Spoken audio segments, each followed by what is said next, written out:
onboard computers have primary control of all the vehicle's critical functions. T-minus 17 seconds. 15, 12, 11, 10, 9, 8, 7, 6, start, 2, 1, boost ignition, and liftoff of the Space Shuttle Discovery, returning to the space station, paving the way for future missions beyond.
We have quite a treat. This is an amazing opportunity for our school system, and thanks to your principal and your superintendent and some of the leaders across the entire U.S. Army Garrison Kwajalein Atoll, this has been 9 months in the making to do this live downlink.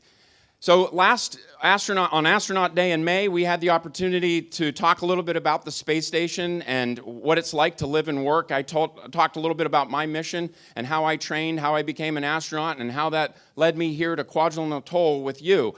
Well, today we're going to have the opportunity to meet another astronaut, astronaut Nick Hague. He is a colonel in the United States Space Force, and he is one of my best friends. We were selected in the same year in 2013, and we're going to talk a little bit about that. And then we're going to do a little review of the space station itself, and then we will get ready to go live on the International Space Station. So I know that there are a number of you that were selected to ask questions, and astronaut Hague is going to work through as many of those questions as he can. The live downlink portion will only be about 20 minutes long. And then whatever he doesn't get to, I'll answer. So everybody will get their questions answered, and maybe if we have time, we'll do a couple more. But this photo behind me is a photo that an astronaut took of the Pacific Ocean. So that's what the Pacific Ocean looks like from space. And this window is called the cupola, and that's the astronaut's window down on the Earth. And so to review a couple of important things to know about the International Space Station is that it has been orbiting around the Earth for almost 24 years now, continuously, traveling at 17,000 miles per hour. So it makes a trip around the Earth every 90 minutes. Let's go to the next slide. So every hour and a half. So in the time that we're in this auditorium, the space station will go around the Earth almost an entire time. So I don't know where over the Earth astronaut Hague will be, but no matter where he is, we're going to still be able to get the live feed from astronaut Nick Hague. All right, in 2013, I was selected as an astronaut, and that's me in the back row, and that's astronaut Nick Hague there in the front row. Next slide.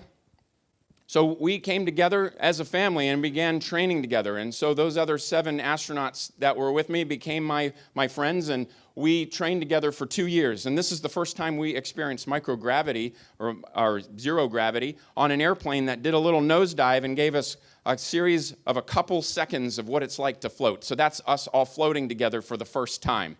Next slide.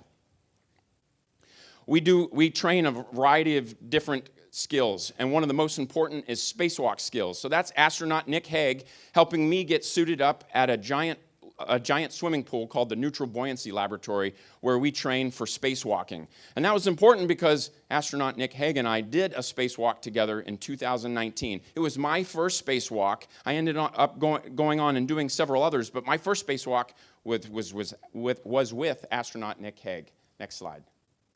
So there we are at a mock-up facility there at NASA where we were training together. Next slide. But we also spend a lot of our free time together as well. This is Christmas time. About 8 years ago, our family spent Christmas together. You'll see a young Sophia there in the middle photobombing. And then the next slide. All of the children of the astronauts that were in my class became friends and grew up together. So astronauts have families, and then our crewmates become our friends. So you'll recognize a couple of faces there. And my family and astronaut Hague's family became very good friends. Then, after we had been at NASA for a couple of years, we were assigned to a mission together. And you see astronaut Hague's face there, and mine as well. We were assigned to Expedition 60. I ended up spending 9 months on the International Space Station. The first 3 months I was on board the space station was with astronaut Hague. I mentioned that he's a colonel as well. He's a colonel in the United States Space Force. He graduated from the Air Force Academy in the same way that I'm a colonel in the United States Army, and I graduated from the United States Military Academy. We were up there during a football game, and so we have friendly rivalry, and that's us in the airlock where we would ultimately prepare to do our spacewalk and go out and do a spacewalk together, my very first one. Next slide.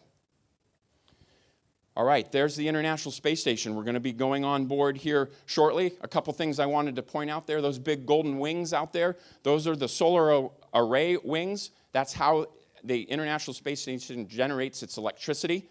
And then the portion there in the center is where astronauts live. That's the part that has air in it. That's where we pressurize those modules, and we live inside there for as long as a year. We've had American astronauts live up there for as long as a year. Astronaut Hague is up there for about 6 months, and this is his second visit to the International Space Station. All right, this is just a little, let's peek ahead at what's to come. That spacecraft there attached to the front is SpaceX Dragon, and that is the spacecraft that astronaut Nick Hague was the commander of this mission and flew to the International Space Station, and his spacecraft is still attached to the International Space Station. Okay, Randy, if we can transition over to, we're going to take a quick tour video.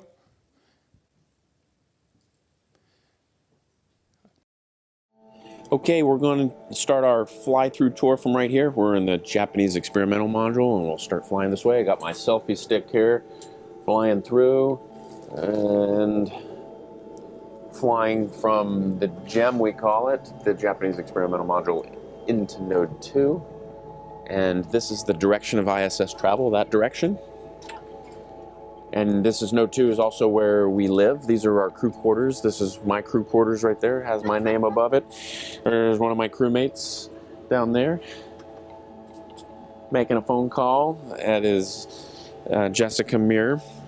And I'm also up here with Oleg Skripochka right now. His crew quarters are here towards the back. This is the US lab here, flying through. This is where we run a lot of experiments. The robotic workstation, we control the robotic arm here. Some of our photography equipment here on the wall. And this is node 1. This is where the galley is, where we prepare our food. We have a water dispenser here. We have a food warmer here. Here's my dinner right here. That's a can of Russian food. It's called Govyadna Priyanaya Sarisum, which is just beef and rice. It's pretty good though. One of my favorites. We have a little refrigerator. These are actually made for science samples, but we have it packed full of all kinds of condiments and other good stuff. So they give us space. So I have one and Jessica has the other right now.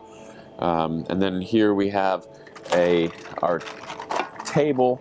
And we used sticky tape on here to give us a way to stick things on here. And then there's Velcro. as well, because everything needs Velcro. So here's our utensil, like a spoon that we would use, and it has Velcro on it so that we can stick it to the surface and it'll stay there. Continuing on here around the corner to node 3. Node 3 is where our treadmill is. Treadmill on the wall here, and the straps that hold us down on it. Our bathroom, our toilet. Our weight training device here. And then here is one astronaut's favorite place on the ISS, the cupola, the window on the world below.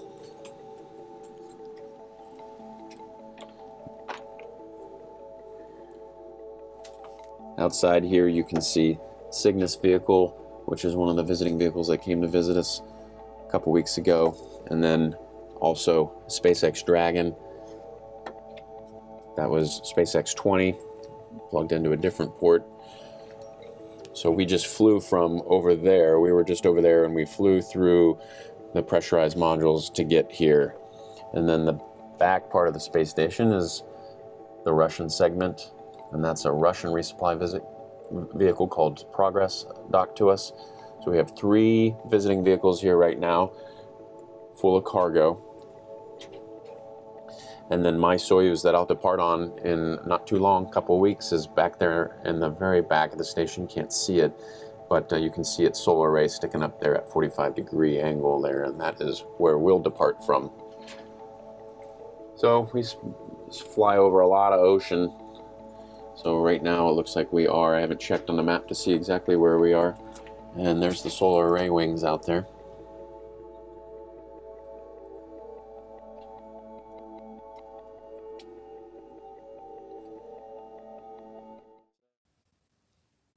All right, that's a little look around the space station. Looks very messy, doesn't it? Over 20 years worth of stuff accumulating up there. Astronauts get very creative on where to store stuff around the space station. So we're getting ready to go live here shortly, and I think we're on track to roll the intro video. Okay, so we mentioned there were 23 students that were selected to ask questions, and we have an introduction video. All these videos and your voices asking the questions have been uplinked to astronaut Haig, and so he'll get a chance to hear those as he, I'll just give you a preview of what he's doing right now. So he's just a couple minutes from going live with us. So he's up there right now. He's looking on the computer to see what time the event starts. He's setting up a camera, and he's calling down to mission control, making sure that everything is set. And he has the list of the questions. He's looking at those, and he's going to see how many he can get through in that 20-minute period. So this is a video that came from here that we uplinked to him. And Randy, let's roll that video. Yukwe, greetings from Kwajalein High School in the Marshall Islands. We are honored and excited to participate in this NASA in-flight education downlink as a part of Expedition 72. Our school is located on Kwajalein Atoll, a unique and beautiful place in the Pacific Ocean. I'm Megan Hensley. And I'm Jai Corder. Here on Kwajalein, we're inspired by the vast skies and endless possibilities of space exploration. This opportunity reminds us that no matter how remote we may feel, we are all connected through science, discovery, and innovation.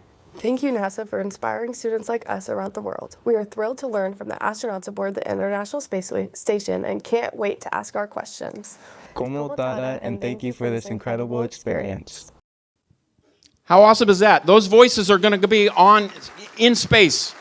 He's going to hear those voices in space.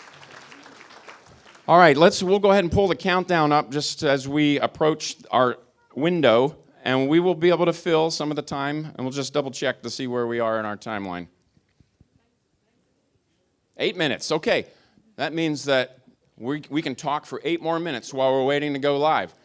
So that means that we might get some bonus questions, but before we do, I want to take this opportunity, since we have the time here, to thank your principal, Dr. Gerber, and Corey LaCar, who did a lot of the legwork for this starting, I mentioned, 9 months ago. We had to apply for this opportunity. They didn't just give this to us because I was an astronaut. We had to go through the application process just the same. And we were fortunate enough that it lined up when somebody that I know was on board. So let's thank Dr. Gerber and your school system for making this possible.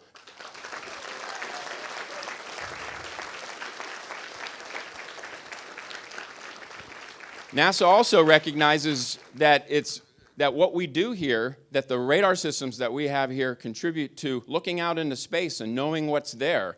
And that's important for human spaceflight safety, because the International Space Station is constantly orbiting around the Earth, and there's a lot of space debris out there that the International Space Station can collide with. In fact, when I was outside the International Space Station doing spacewalks, I could see little nicks and things that or little tiny microscopic pieces of space trash have struck the International Space Station. So you can imagine if it was bigger than that, just a little speck of dust, that could do a lot of damage to the space station. So we use the radar systems that are here on Kwajalein and all around the world to look up and characterize where those things are. And when the space station might collide with one of those things, the space station will boost to a higher orbit or boost to a lower orbit to avoid it. And that's a way that Kwajalein keeps our astronauts safe on the International Space Station. So that might also have contributed to why they gave us this great opportunity. All right. So we do have some bonus time here. So I'll ask for a couple of questions, but if you are one of the 23 that was selected to ask a question already, I'd ask you to wait until we get the opportunity to formally ask that question. But we still have 6 minutes to kill, so we have some bonus time to talk about some different space stuff.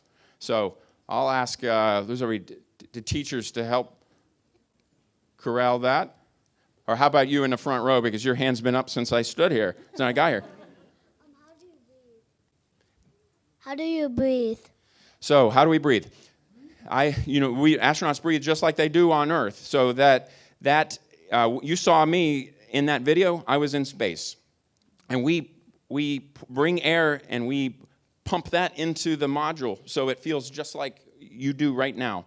We breathe the same kind of air, but remember, I was talking about space debris that could collide with the International Space Station. One of those pieces of space trash could puncture a hole in the space station, and then our air leaks overboard. So you could imagine that that's a big deal. That's an emergency, right?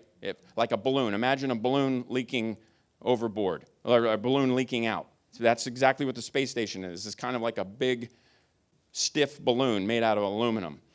So our air, if we punch a hole in it and that air leaks out, that's a problem.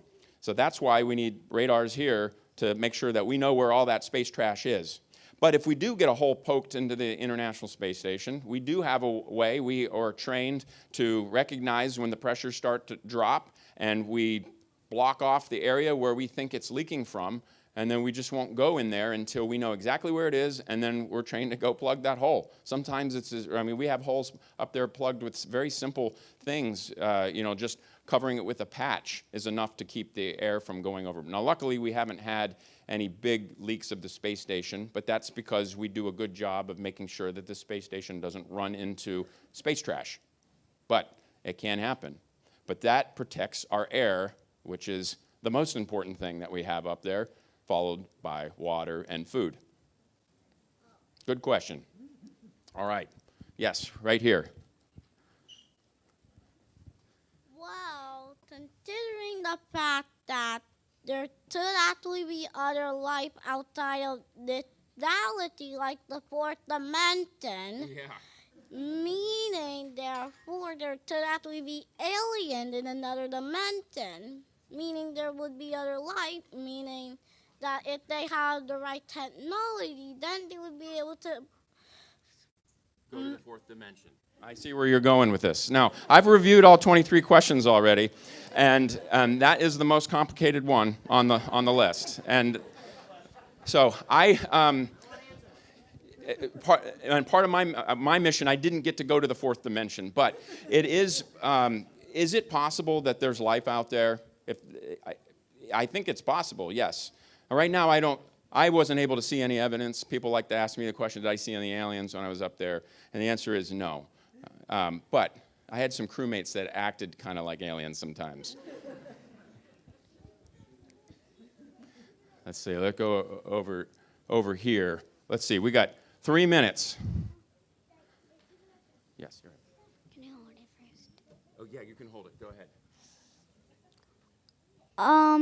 How do y'all stay safe from meteors, and also how do y'all even drink water. Okay, yeah. So meteors, similar to space junk, we like to just make sure that we're keeping good track of them, and we'll maneuver the space station away so that it doesn't collide with a meteor. Water, I'm hoping. So astronaut Haig and I have been colluding together, and I mentioned to him a couple things that I'd like him to demonstrate for us. So hopefully he'll break out some water so you can see. But who's had a Capri Sun before? A pouch, silver, you stick a straw in it. Very similar, except that our straw has a little valve on it that you have to open and close. So I have to pop it open, drink, and then close it. Otherwise, it'll just slowly float out, and it'll create a little glob of water. And I'm really hoping that astronaut Haig does that for us, because I can't do it justice just describing it, but that's exactly how we drink. So we drink out of a Capri Sun bag. Now, that Capri Sun bag has different flavors in it, and then we plug it into a machine, and we add water to it, and then we mix it up. So have different juices. We can mix orange juice, grapefruit juice. We had it all different types of juice. So drinking is really important. I said the most important thing on the space station, the most important thing that we have, air. And then the second most important thing we have is water. And then I'd say the third is a bathroom, toilet, and then food. Yeah. Okay. We're 1 minute out. So we'll count down here in a couple seconds again. I'm going to step off to the side, and then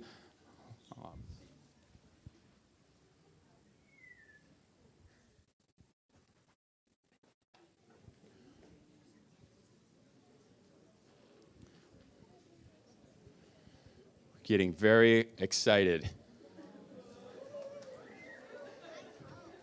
We are going to go live in space here in just a few minutes from Mission Control Kwajalein. Get ready.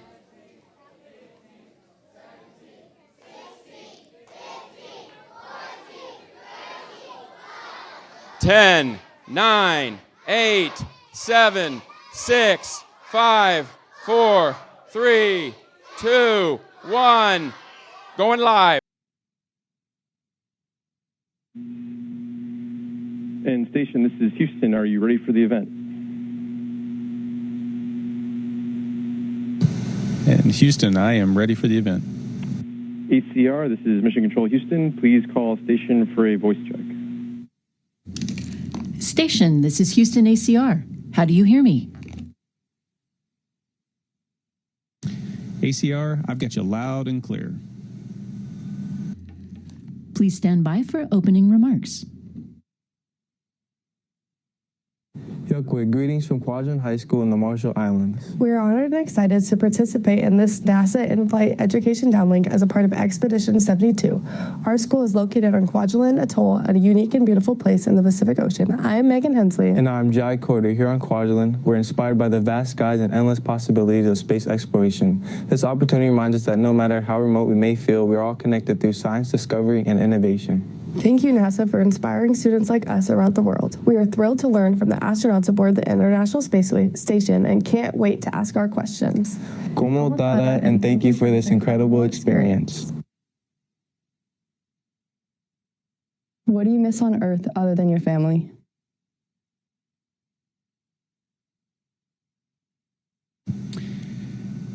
Yeah, so I first want to say it's awesome to be able to speak with you today. I look forward to answering all your questions and sharing a little bit about what it's like to live and work in outer space. So what do I miss other than family?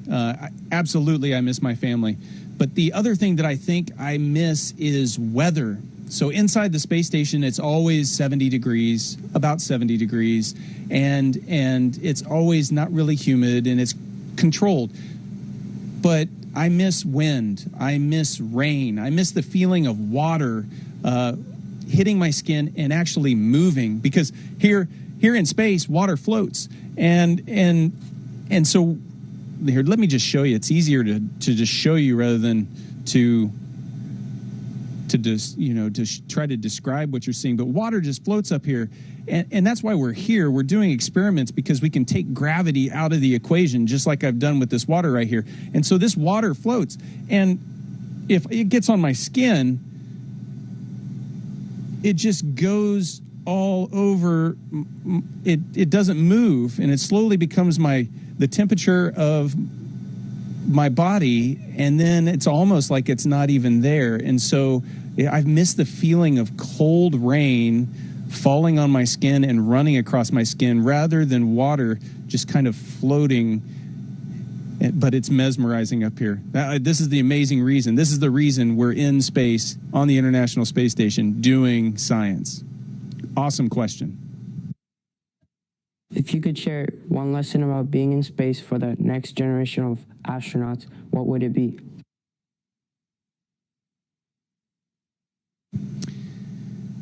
If I was going to sum up the one thing that you need to be really awesome at in order to be an astronaut, it's teamwork. You don't do it by yourself. My station commander, Sonny Williams, Sonny's here, and she's a great example. We spend a lot of time trying to figure out how we're going to live in close proximity to each other up here, work together, and live together. We had the opportunity to do that actually with Colonel Morgan, and Sonny and myself spent 10 days in the mountains of Wyoming in a tent, surviving, learning how to live together. We spend lots of time trying to figure out how we work together. And I think that's probably pretty similar to what life is like on an island in the Pacific Ocean. You depend on each other to be successful. So you guys are already learning that lesson. What has been your biggest challenge that you've had to overcome in order to become an astronaut?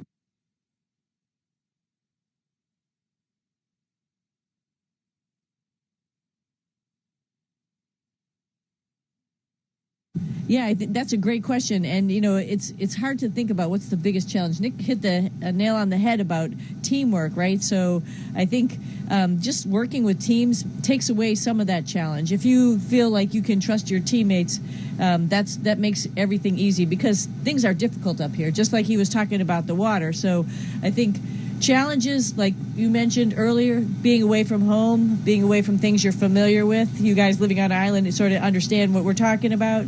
But you have that camaraderie that makes those really challenging times of missing family, missing friends, missing things that are normal in the United States palatable and easy, because you have friends that you can work with.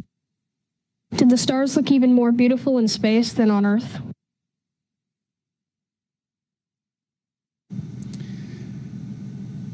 Well, so my home is in Houston, and there's a lot of city lights in Houston, and so that light pollution makes it really hard for me to see a lot of stars. I think on a clear night, when you don't have a lot of clouds over Kwajalein, you probably see an amazing night sky full of stars. But I can tell you, I have never seen more stars than when I've been here on the station and it's nighttime outside and you let your eyes open up and you just see more and more stars. The entire sky is cloudy, full of things out there for us to go explore. Can I add How just do a the little bit? changes Also, in your we sense of orbit balance around and the Earth, so orientation in space affect your daily tasks and decision-making skills? balance. Wow, that's a good point. It takes a little bit to get used to being up here and the sense of balance. We don't have that at all. Like, I could do something upside down and it doesn't matter. I don't feel anything in my head that I'm upside down.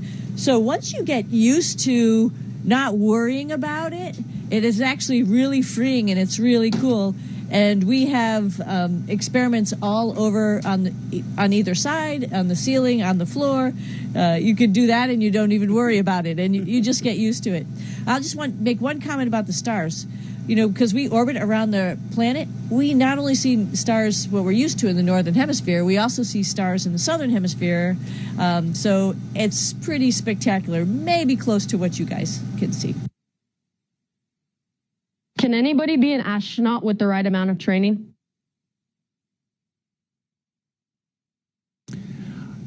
Absolutely. It takes a lot of hard work, I'm not going to lie. And it starts with an educational foundation. So you need to have a really strong understanding of STEM, science, technology, engineering, mathematics. But it's not just that. And I think that, we talked about teamwork. Teamwork is not one of those topics, right? Teamwork is about how to be a good person. So there's a lot more than just STEM that's required. But absolutely anybody can do it. You just got to put in a lot of hard work and effort and be a little lucky. What is it like knowing that you are paving the way for generations of people to one day live and work in space? It's a huge honor, and it's really humbling if you feel like that's really true. And I do feel that's true, because we are doing some of the most cutting edge science up here, and really, maybe we're not producing a ton of production results, but we're setting up those processes for how people would live and work in space, how they would be very productive to be up here. Just to give an example of some of the experiments, stem cell growth, understanding our genes, RNA, and understanding, DNA sequencing. All of that's going to help us understand how to actually live in space longer and help produce, the industry that will bring people to space to make it more affordable for more and more people to come to space. So when you stop and think about that, when you get out of the detail and you stop and think about all the big picture things that we're getting the opportunity to do up here, it's awesome. And it's why we're doing it is to, inspire the next generation of explorers, so you guys can, go further than the International Space Station, back to the moon and on to Mars. So we're expecting that of you, and you guys have a big responsibility just like we do. What did it feel like to look at the Earth from space the first time?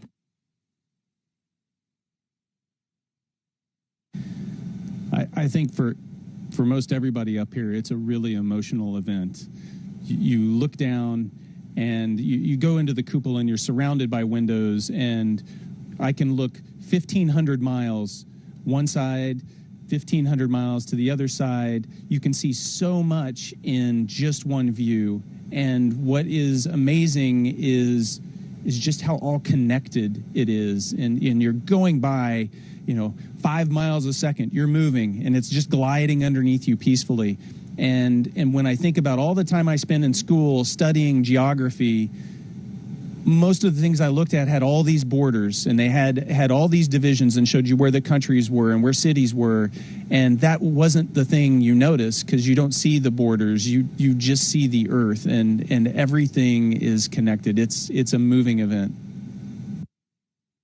How do you fix something outside of the spacecraft if it needs a replacement part?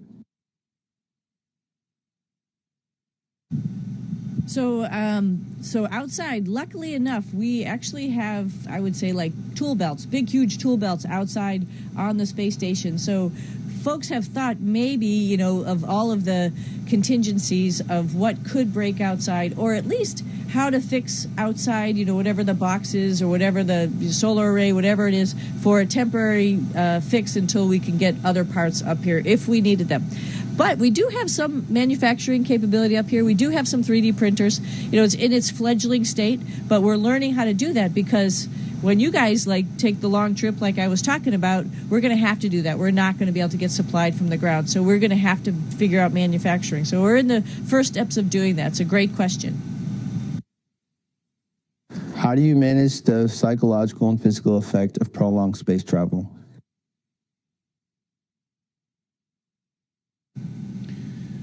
It's really important because there is this demand on your body being in weightlessness, floating around, not using my muscles all day long. And so from a physical perspective, we have to work out. We work out 2.5 hours every day. Half of that is aerobic activity, either running on a treadmill or a stationary cycle, to keep our heart and our lungs and our cardiovascular system healthy. The other half of it is lifting weights. And we've got a machine up here that simulates, just like if you were in a weight room on the ground, lifting weights to keep our muscles and our bones strong so that they don't wither away while we're up here on these long duration missions. Psychologically, that preparation starts well before we're ever here. It gets back to that teamwork. It's how do we work together? How do we support each other? You're in a small community of astronauts, and as you're selected as a crew, you come together and you become the foundation of support, as well as being able to reach back and talk to your friends and family on the ground. So maintaining that connection is really important psychologically. What was humanity's motivation to explore space? Well, you know, I'm a Navy background, and I think of it a little bit in those terms. Like, what was their motivation to actually get in a boat and sail across the Atlantic Ocean and see what was on the other side? It's sort of the same things. I think it's innate in our human beings to want to explore and find out what's out there. And what's really cool about doing that is you don't know what things you're going to encounter, and so you learn along the way. I think the process of actually us building the space station, you know, it is not the picture perfect station. It was put together over a decade of time and more add-ons. You could probably see a lot of wires and stuff like that. It's not perfect, but we've learned so much along the way. And so exploration is in our heart to maybe go back to the moon and figure out how we're going to live there sustainably. We're going to learn so much so we can take the next steps, because sometimes we don't even know the questions to ask because we haven't taken that step. So I think that's sort of our motivation, is just being able to take the next step and learn along the way. Have you ever seen a black hole in space? You know, personally, I haven't. Have you? No. Thank God. We'd be a little scary if we did. But outside the space station, we actually have some sensors that are looking deep into space, and they're trying to look at things like black holes to understand how is space created, how does space behave, what are these things that we don't really observe directly and aren't close enough to visit. How do we explore those at a distance and try to understand more about the universe? So we're doing that kind of research up here as well. What does Earth look like at night? Oh, a great question. We have been taking a lot of pictures at night and trying to identify places at night. Actually, I think nighttime is the coolest, really. Daytime is beautiful, like every single color. It's incredible. But once it becomes nighttime, you can really see where humans live, where they don't live. If I was going to explore another planet, I certainly would want to go there at night to see what was going on there, because it's a whole nother event. But another cool thing, beside for where humans live in lights, is lightning. You know, Nick was talking about looking at the planet, and when you see lightning as you're flying by, you know, it's all connected, like Nick mentioned earlier. Like, you'll see a lightning flash over here, like 500 miles over here. They go back and forth, obviously like a balancing of charges, and it's really actually very beautiful. So nighttime is incredible, and when the moon is out, that's another really amazing time at night. It's like this moon glow across the earth, and it's just incredibly silver and beautiful. So there's all sorts of things to look at, not only in the day but also at night. Can you bring any souvenirs with you to the ISS? If so, what did you bring? You know, we can, and I've got something to show you. But first, I just want to say it's been a thrill for us to be able to speak with you today. It means a lot to be able to speak with you because, you know, there on Kwajalein, the mission that you're doing is so important to the nation. The mission that you're doing actually keeps us safe up here and keeps things from colliding with us. We move out of the way. And so what you're doing, what your families are doing there is so near and dear to our hearts. So thank you so much for that. You know, it is a Change special our relationship home with in space the in the future. And for the kids at the school and the staff and the faculty, I just want to say that, you know, the school system is kind of the heart of what makes that happen. You support the mission happening, and you also bring the character to the island. So it makes it a special home. So thank you to the faculty and staff, and thank you for the students for what you do to support your families. So yes, we do get to bring small little souvenirs, and so I was fortunate enough to be able to bring one of these along. So go Spartans. I think Colonel Morgan's got a special gift to give to everybody there in attendance today. So thank you so much. Thank you, guys. Thank you, NASA and the astronauts of Expedition 72 for this unforgettable experience. We are inspired by your dedication and courage, and you've shown us that the sky is not the limit. It's just the beginning. From all of us at Kwajalein High School in the Marshall Islands, Como Tada, and safe travels as you continue your mission. Keep reaching for the stars. Oh my gosh, that was awesome. Station. That was This so is awesome. Houston ACR. Look at that. Thank you. That concludes the event. Let's keep the lights down up front and then on in the back. That was awesome. I've been on the other end of that in space, but I was excited by that. And a special treat, I didn't even know that my friend Sunny Williams was going to join. I know she was up there as the commander of the International Space Station, but she was able to join astronaut Haig, so we got 2 for the price of 1. That was amazing. 2 astronauts, both incredible officers in their respective services, so that was very cool. Now, I realize that we didn't get to all the questions, but I think we got through quite a few of them. So we're going to answer the remaining questions now. And Ms. LaCar, what number are we on? Okay, let's go question 14. And if this is your question, go ahead and stand up so that I know where you are in the room. How do astronauts find their way back to the space station when they float away?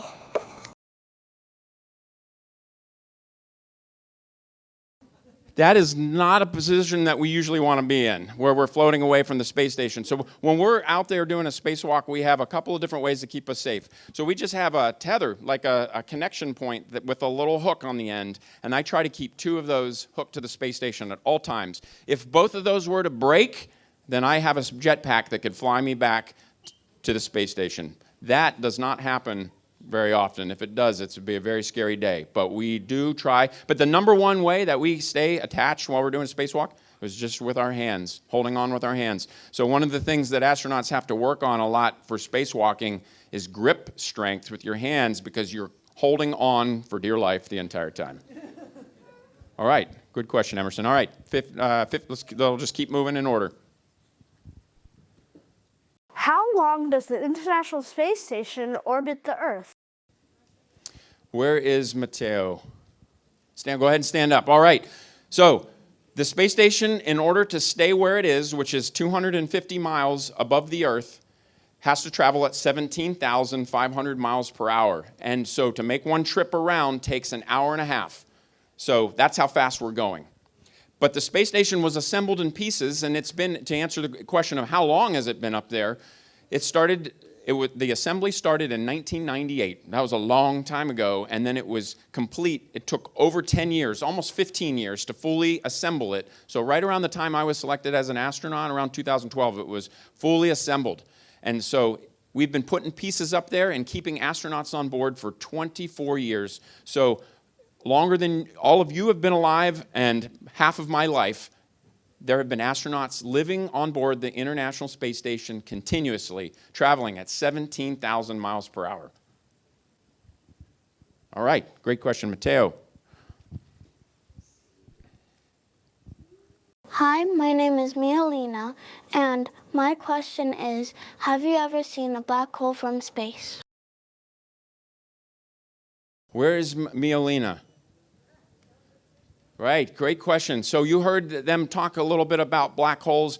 So black holes are stars that collapse on themselves, and they're really, really dense matter. Matter is the stuff that makes up everything, it makes up everything. And stars are really, that collapse on themselves, become black holes, and they have intense gravitational attraction towards them. So the International Space Station is only orbiting about 250 miles above the Earth. So we're not that far out into space. In fact, it's really like we're flying in a really, really high airplane than it is like we're in deep space. So we're not that much closer to black holes. And like astronaut Haig said, we wouldn't want to get close to them because it would pull the International Space Station right out of its orbit.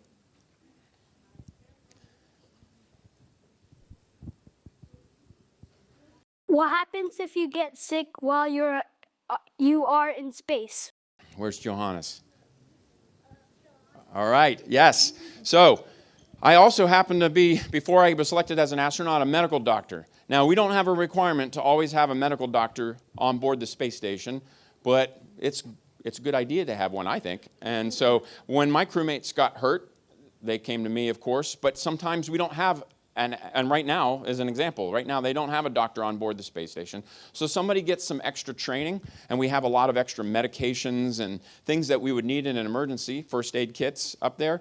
But we also can get almost any medical professional on the telephone, on the radio with us if we were to have a medical problem. And then if it was really, really bad situation, we can always take the crew of a spacecraft, put them on board, because our spacecraft that brought us up there, our space capsule, is always attached to the space station. So if we have to go home for any emergency, to include a medical emergency, we would just get in and we would return to Earth, and then we'd get medical attention back on the ground. All right, great question. Johannes. What did you learn in space? One more time. What did I learn in space? Where's MEG? There she is. All right. What did I learn? Well, did you hear astronaut Nick Hague and Sonny Williams talk a little bit about how it's important to be a good teammate? And so for all of you in here, how to be a good classmate and a good friend. When you live up there on the space station close to one another, where we sleep and we eat it's way smaller than this room, and we don't leave for months. So you have to get along very well. You eat all your meals together. You wake up in the morning. If you're in a bad mood, you are this far away from the person that's in a bad mood.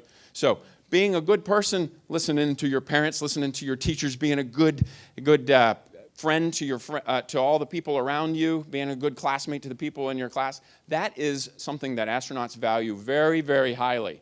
Much more important than anything else we bring there is how are you going to interact with that small group where you can't escape. You're around them all the time. Do you have brothers and sisters?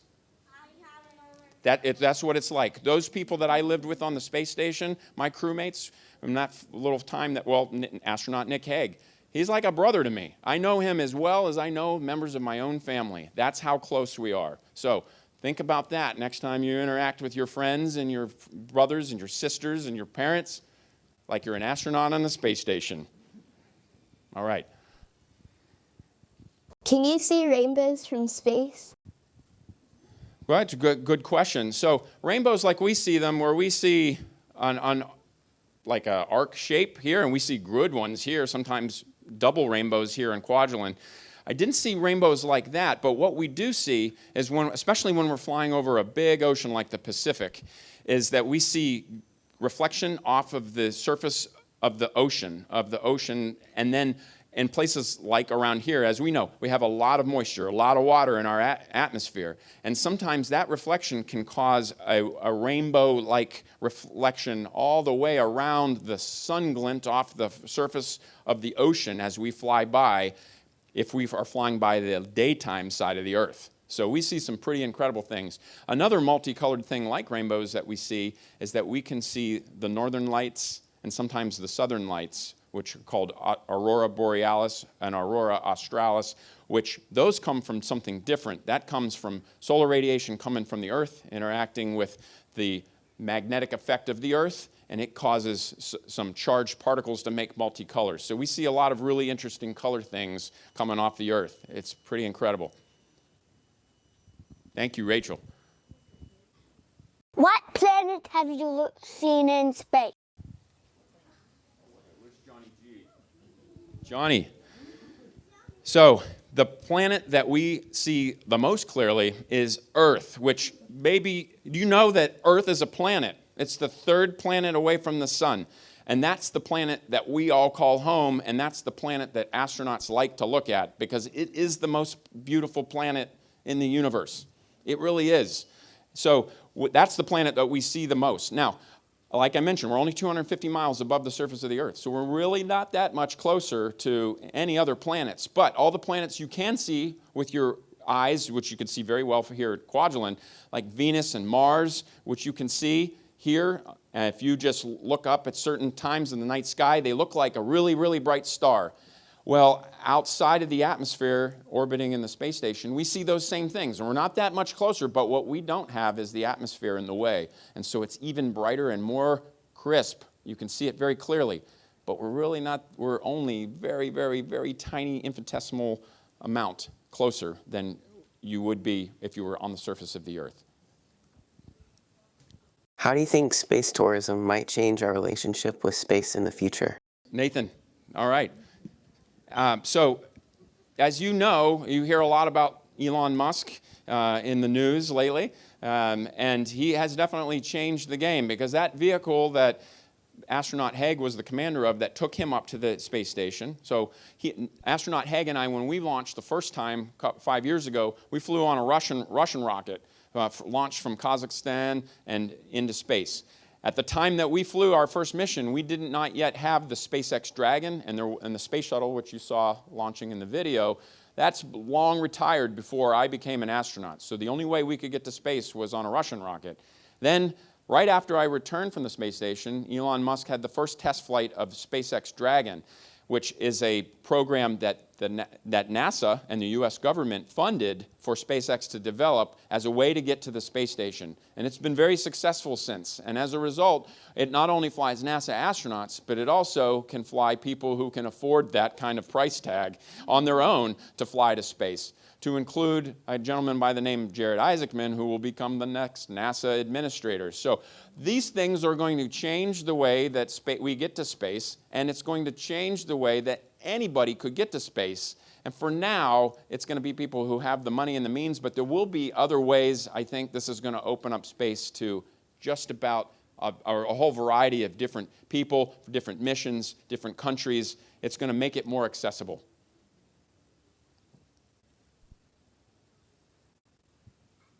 Can you see climate change from space? And if so, are you recording it? Where's Ava? Hi, Ava. Great question. So what we can see from space is we can see the man-made impacts of the Earth that humans have. So as an example, when we fly over South America, we can very clearly see deforestation as a pattern. With my eyes, without any sort of telescope, I can look down and I can see where that occurs. Also, fires and human-induced fires, you can see smoke. There were some big forest fires in California at one point when I was on board the space station, and you could see the smoke billowing from these fires for miles beyond California, from space, with no telescope. With my eyes, I could see those clearly. So we can clearly see the effects that humans have on Earth. There's no doubt. And NASA has an entire part of it that's dedicated to researching how humans impact our climate, how we impact our Earth. And the astronaut with a camera is one of the key parts of documenting those changes. So great question.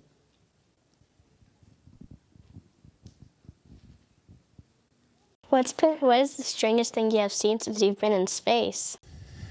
You know, sassy little soul, where are you? I said, no, she's out. Okay. I was reading the shirt and not listening to the question. What was the question? The craziest thing?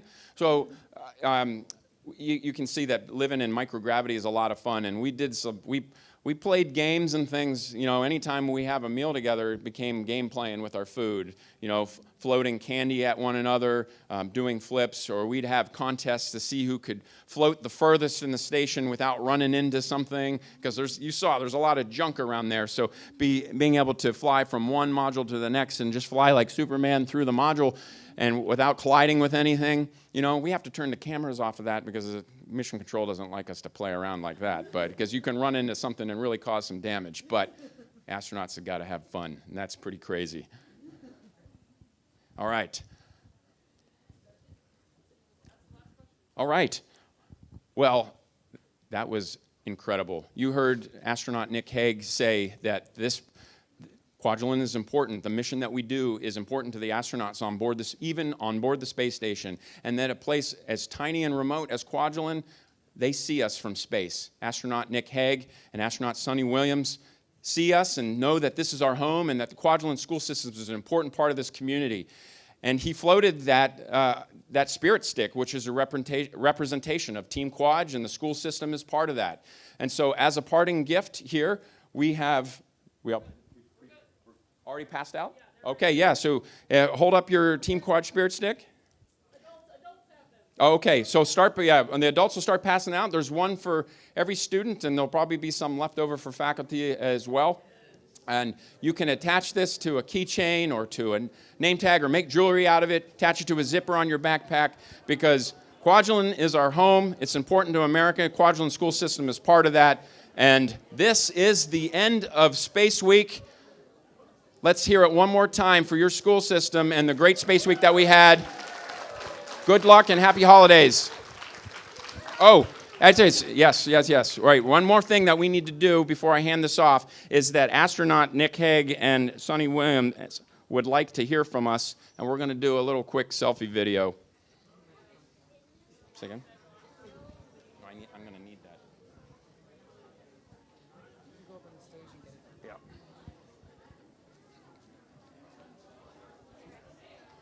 Okay, well, I'm going to coach you real quick. So I'm going to say an introduction real quick on the video. I'm going to turn around like this. I'm going to say 1, 2, 3. Everybody say thank you, all on cue. All right.